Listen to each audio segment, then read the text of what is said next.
Hi, Trevor here, reflecting on life through music. Thank you for stopping by.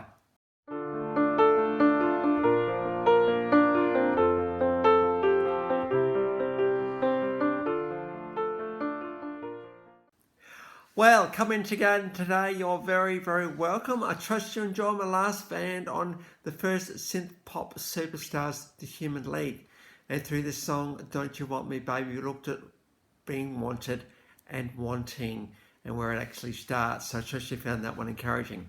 Well, we're going on to a very, very, very unique, almost distinctive artist today. If you know me in the past, when I use the word distinctive, really what I mean, there's actually no one even remotely close to these guys in many, many ways. Well, actually, it's really a guy who's had a whole heap of guys around him.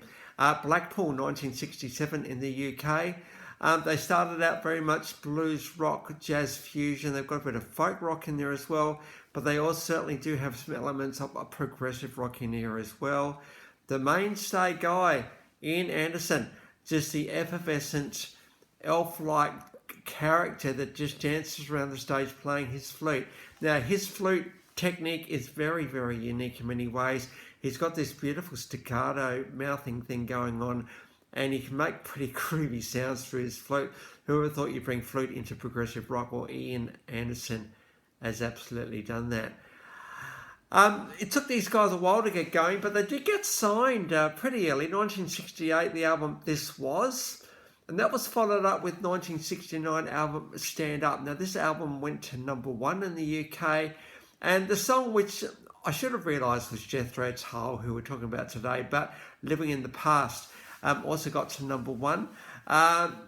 Ian's just got this incredible way to write songs, just a little bit different, a little bit out there, and just unique in many, many ways. And when you add just the very, very tight musicians he's got around him with the flute and his this incredible voice he's got, it's almost whimsical progressive rock in lots of ways. So Living with the Past, we've got a live version of that one below. Out in 1971, we got the album Aqualung. Aqualung was a pretty significant song for these guys, album for these guys. We've got Locomotion Breath. We've got a live version of that one below. We've got, again, just watch the way he plays his flute here. Just the way that he can just go from flute to voice it so effortlessly. He might sing a phrase, then chuck the flute in for a phrase and go back to singing again. He's just an all-rounder. He absolutely knows. And just look with this clip from 2008, just how effervescent he is. He really is he's an incredible front man, an absolutely entertainer. And he's just one of these guys you want leading a band. He's complex as Jethro Tull are. 1972, out came Thick as a Brick, very much a concept album in lots and lots of ways, lots of long songs on there in typical progressive rock style. Move forward to 1979, we started to go into folk rock, and we got the album Stormwatch, and we got a live version of North Sea Oil. I remember seeing Jethro Tull back here in Adelaide a little while ago, and I'm just really taken when these guys actually rocked. They rocked big time. And they were able to really just captivate me through the whole performance. They get into this whole way of playing. And I'm thinking, wow, these guys are absolutely stunning. And so we've got a live version of North Sea Oil. Move forward to 1980. Of course, the 1980s, we're getting into more synthesizers, electronica, all that sort of stuff. And Jethro Tull were going to do the same thing. We had Broadsword on Beast, 1982. Then in 1984 we had Under Wraps, and the song of that one, which probably I first met Jethro Tull through, was the song Lap of Luxury. Got the official clip of that one below. Lap of Luxury, it's interesting, isn't it? You know, we think about living within our means, don't we? And obviously if we you know, even though the real estate market is the way that it is at the moment, we're paying $200,000 or $300,000 more by a house than we used to.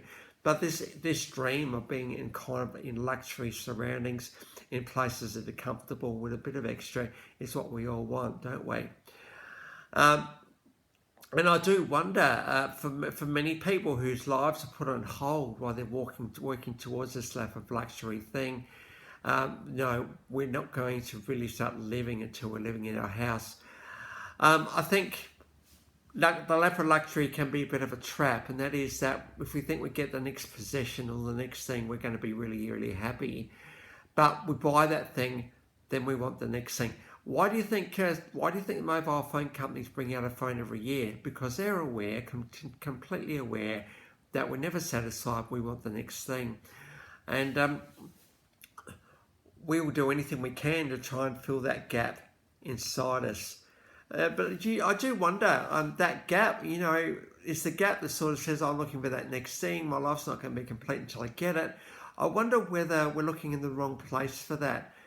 Some people will go into concepts of spirituality if they find themselves, find the thing that can believe, and that can be the thing that fills that gap up. For me, that's God. I suppose I just put it out there. He well and truly fills the gap that's inside me so easily and so effortlessly. So therefore, I don't need the lack of luxury. On this face, I live in a beautiful house. I've got a beautiful view out Mount Lofty that way and Glenelg that way. It's beautiful view, beautiful house that I live in. And certainly I've been able to add a few little bits and pieces here and there. But, I'm content and happy with my life. And I think it's a big thing to be able to say that you're content and happy. But I think that's what we all want, don't we? Particularly when you get to my age, I'll be pushing 60 next year. You want to be happy, don't you? You want this time of life to be good. And absolutely, luxury, I suppose, with the feeling of luxury, let's just get it out there, the feeling of, oh, this is lovely. Perhaps luxury can be coined a different way. There's, hey, my life is good. Perhaps I am in a lap of luxury right now because I'm happy. I'm actually happy with how life is, and that's certainly what luxury brings. So perhaps a luxurious lifestyle is not material. It's more about how we feel about ourselves inside. So, lap of luxury, this song very and truly does have a dig at the excess of the 1980s, let's face it, was. And Ian Anderson does not hold anything back. We're talking about the lap of luxury. But I think we can take another check, and that is, what is luxury? It's this feeling of well-being. Well, we can get that no matter where, can't we? So I trust you'll find all that encouraging. And I thought, just because I do remember with fondness this concert I went to, and these guys would just go into this this progressive rock brilliance, and I just had to get a bit of an instrumental clip in there as well, all the way back in 1977. Jethro Tull have been a major influencer in many bands after them, because these guys were so unique. And I think what people love about Jethro Tull and Ian Anderson is just their uniqueness. He pushed forward no matter what and created some absolute magic on stage and some incredible songs in the studio.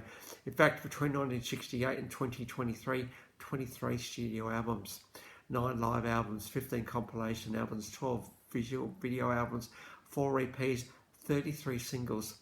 Of those albums, 11 have become gold and 5 have become platinum. They've sold 60 million albums. For someone who basically plays the flute and combines flute with progressive rock, that's pretty good. So very, very successful in the scheme of things, Jethro Tull. And these guys have been doing it all the way to an album in 2023. So these guys have been around for a long time. Let me think about it. 70 to 23, that's 53 plus another 8. So, we're getting up 55 years. A long time for a band to keep going. And I certainly do have the privilege of actually seeing them. So it's great to give the guys a bit of a tribute today. If any of the Jethro Tull guys are watching, well done for bringing your stamp on your trade of music to the world. So the links to those 5 clips are in the description below, and I've also included my last video from Human League. If you want a recap on them, feel free. Well, if you come back for another one, or this is your first time to Life Reflections through Music, how great to see everybody here. Next time, seeing this guy's popped up a little bit of late in some of the synth pop dance that I did, Gary Newman. I thought I'd better get on to him next time. I know nothing about him. I don't know any of his songs. I know he's been a major influencer in the early 1980s, but I know nothing about him. So I'm looking forward to finding out about Gary Newman as we delve into him next time. So until then, I'll catch you around. Bye for now.